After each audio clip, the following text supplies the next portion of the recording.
The next stop on International Drive will have you flying high. Suit up and get ready to skydive at iFly. No prior experience is needed to feel the excitement of free falling at speeds over 100 miles per hour. With a little training, everyone can fly. A lot of people don't even realize who we are and what we are, but when they get here, they're amazed. The feeling is just like jumping, just like skydiving, but you're in that controlled environment. There's no G-force, no feeling, you're floating in there. The instructor is always in there with you, getting you balanced. When he feels you're comfortable, he lets you go. It gets you flying, and then he's there to maneuver you, manipulate you so that you feel comfortable in the tunnel. So just how does this wind tunnel work? Get ready for some heavy science. It's a giant vacuum cleaner.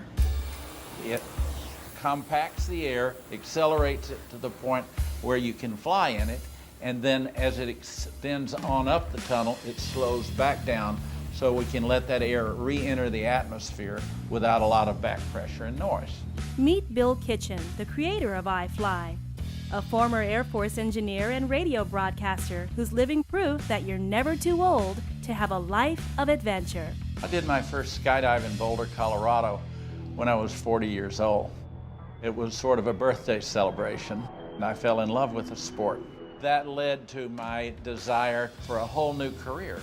What better way to do it than to help share with people the thrill of jumping out of an airplane? Been at it ever since. Bill sold his radio stations, traded the pinstripe suits for jumpsuits, and became an inventor of thrill rides, like the stomach-dropping Sky Coaster. I actually drew it on a dinner napkin in Boulder, Colorado, at a Mexican restaurant, admittedly after maybe one margarita too many. 2 years later, the Sky Coaster was the fastest selling ride in the world. Bill's next invention would bring skydiving simulation to a whole new level, indoors. I realized that a lot of people would love to have that sort of thrill, but didn't want to jump out of an airplane to do it.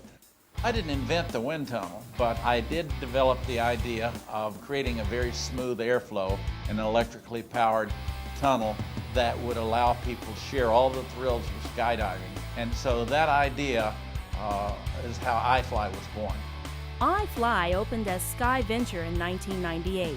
Today, there are iFly attractions all over the world, but the granddaddy of them all is on iDrive. Nobody had ever done anything like this before. I've seen 3-year-old kids in there with their parents. I've seen a 90-year-old lady fly. I've seen Army Special Forces, the Hooters girls. They've all been in there. iFly is a safe, rewarding experience thanks to a talented staff of instructors. All our trainers, they've jumped out of planes or are skydivers. They basically train at different levels until they get to that level that they're allowed to fly with the guests. Everybody gets to feel the thrill of skydiving. While we were building this, spending millions of dollars, people would come up and say, you know, this thing is never going to work. You know, that makes you feel real good when you're betting your whole life on something. It did work the first day we turned it on, and it's been working ever since. In military terms, that's mission accomplished.